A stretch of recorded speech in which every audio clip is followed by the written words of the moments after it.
read in the Torah on the third day of creation, Hashem says that the earth should give forth eitz pri osa pri, a tree which is edible, which bears fruit. And what actually happened, it was eitz osa pri. The earth did not follow the order exactly as Hashem had dictated. That not only should it bear fruit, but the bark of the tree should be edible.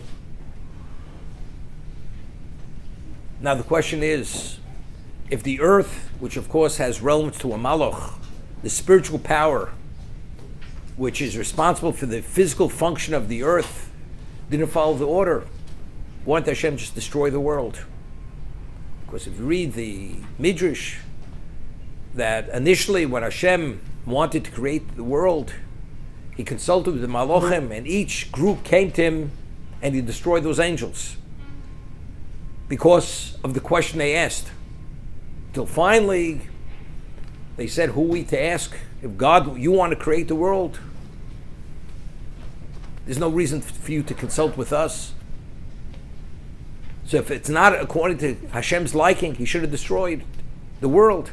So if the earth didn't manifest itself and evolve as Hashem dictated it should have destroyed the earth. So what we had once had said, Adam had a level of clarity, as it says, before he ate of the Eitz Hadas, he was Roa Misof Olavat Sofo. He had a clarity which was one of a kind. He radiated a holiness that the angels had mistaken his radiance for the radiance of Hashem. With such a level of clarity, being in the Gan Eden, how do you defy and eat of the Eitz Hadas? He should, rather than being driven from the Gan Eden, and rather than saying the day you eat you should be subject to death, he should have died. Hashem should have ended his life and started over again. As we asked by the earth, he should have started over again. We speak about that initially Hashem's intent was to create the world with Midas Hadin. But because he saw that the world cannot survive with the attribute of justice, Shitaf Ima Midas HaRachmim, he coalesced into it the attribute of mercy.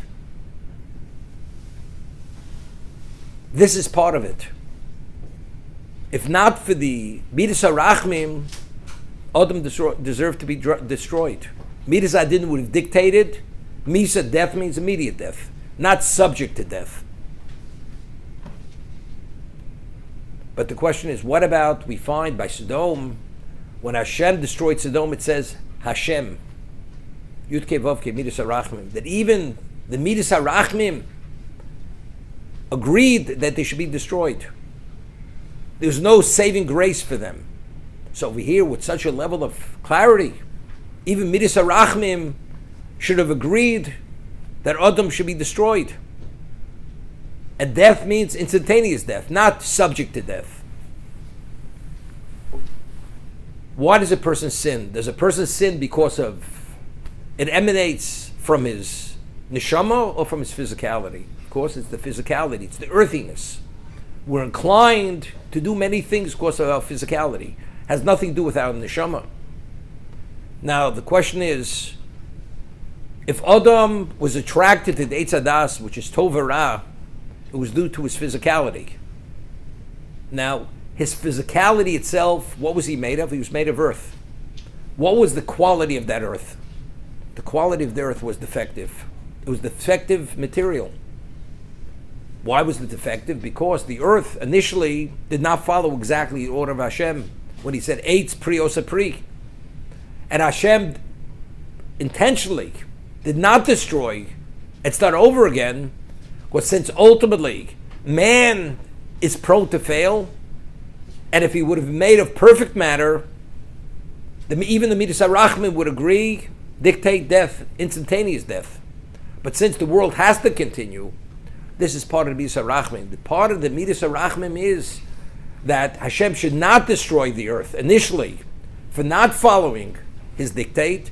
So Adam should have a chance to be able to survive. Otherwise, there's no future.